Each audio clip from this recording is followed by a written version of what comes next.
Assalamualaikum warahmatullahi wabarakatuh. Pada kesempatan kali ini, saya akan menyampaikan tentang koneksi antar materi modul 1.2. Kesimpulan materi modul 1.2 kaitannya dengan modul 1.1. Sebelumnya, perkenalkan saya Asti Kurniasari, calon guru penggerak angkatan 10 204B. Saya bertugas di SMP Negeri 1 Mangaran, Kabupaten Situbondo. Koneksi antar materi ini menggunakan model refleksi 4P, yakni terdiri atas yang pertama peristiwa, yang kedua perasaan, ketiga pembelajaran, dan keempat penerapan ke depan atau rencana. 1. Peristiwa. Momen yang paling penting atau menantang atau mencerahkan bagi saya dalam proses pembelajaran modul 1.1 adalah ketika saya memahami filosofi Ki Hajar Dewantara mengenai pendidikan yang berhamba pada anak. Hal ini menyadarkan saya bahwasanya seorang pendidik selayaknya mengedepankan kepentingan anak didiknya dan menjadikan murid sebagai pusat pembelajaran.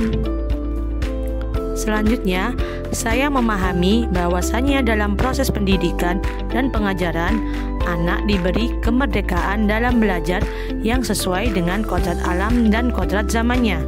Namun, pendidik tetap sebagai pamong dalam memberikan tuntunan dan arahan agar anak tidak kehilangan arah dan tetap pada jalurnya. Momen yang paling penting atau menantang atau mencerahkan bagi saya dalam proses pembelajaran modul 1.2 adalah ketika saya mengetahui apa saja nilai-nilai dan peran guru penggerak yang ternyata begitu lengkap. Seorang guru penggerak tidak hanya menunjukkan nilai dan peran ketika melakukan pengajaran di dalam kelas saja, namun juga dapat menjadi penggerak dan memberikan dampak positif terhadap seluruh pemangku kepentingan sekolah. Saya harus belajar secara bertahap untuk mengimplementasikan atau melakukan aksi nyata dari seluruh nilai-nilai dan peran guru penggerak. Kaitan antara modul 1.1 dan 1.2 yang saya pahami adalah dengan memahami dan mengimplementasikan pemikiran-pemikiran Ki Hajar Dewantara mengenai pendidikan dan pengajaran dapat memperkuat nilai-nilai dan peran dari seorang guru penggerak. 2. Perasaan. Saat momen itu terjadi, saya merasa seperti bagaikan air hujan yang jatuh ke bumi. Saya mendapat banyak penyegaran ilmu dan pemahaman baru mengenai pendidikan dan pengajaran yang seharusnya. Selain itu, saya jadi merefleksikan diri dan merasa masih belum menunjukkan seluruh nilai-nilai dan peran guru penggerak. 3. Pembelajaran. Sebelum momen tersebut terjadi, saya berpikir bahwa murid harus patuh terhadap guru apapun yang terjadi, sehingga kurang memandang karakteristik masing-masing dari peserta didik.